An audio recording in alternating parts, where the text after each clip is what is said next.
শরীফ পড়ো। আল্লাহর নবীর সাহাবী হযরত উবাই ইবনে কাব একদিন নবীকে বলে, ইয়া রাসূলুল্লাহ, নবী গো, আমি আপনার উপর দরুদ শরীফ পড়তে চাই, কতটুকুন পড়ব?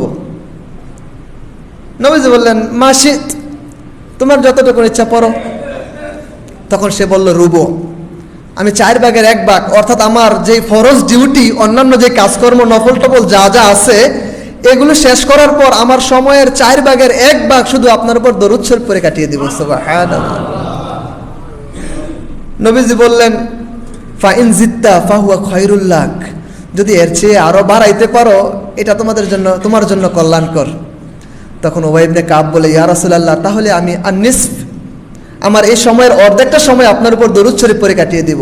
নবীজি বললেন, মাশিত, ঠিক আছে, তোমার যা ইচ্ছা। ফাইন জিত্তা ফাহুয়া খায়রুল লাক, যদি এর চেয়ে আরেকটু বাড়াইতে পারো সেটা তোমার জন্যই কল্যাণকর। তখন ওই উবাই ইবনে কাব বলতেছে, ঠিক আছে, তাহলে আমি সুলুস, 3/2 আপনার উপর দরুদ শরীফ পড়ে কাটিয়ে দিব।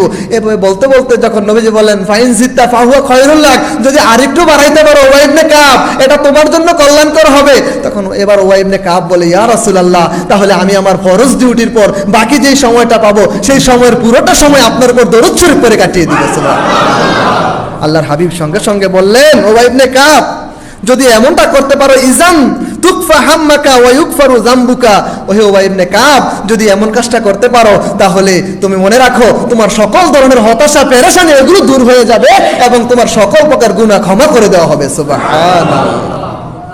তাহলে নবীর উপর দরুদ শরীফ পড়ার কারণে যদি সব ক্ষমা হয়ে যায়, আমরা সেই দরুদ পড়ব না ছাড়বো?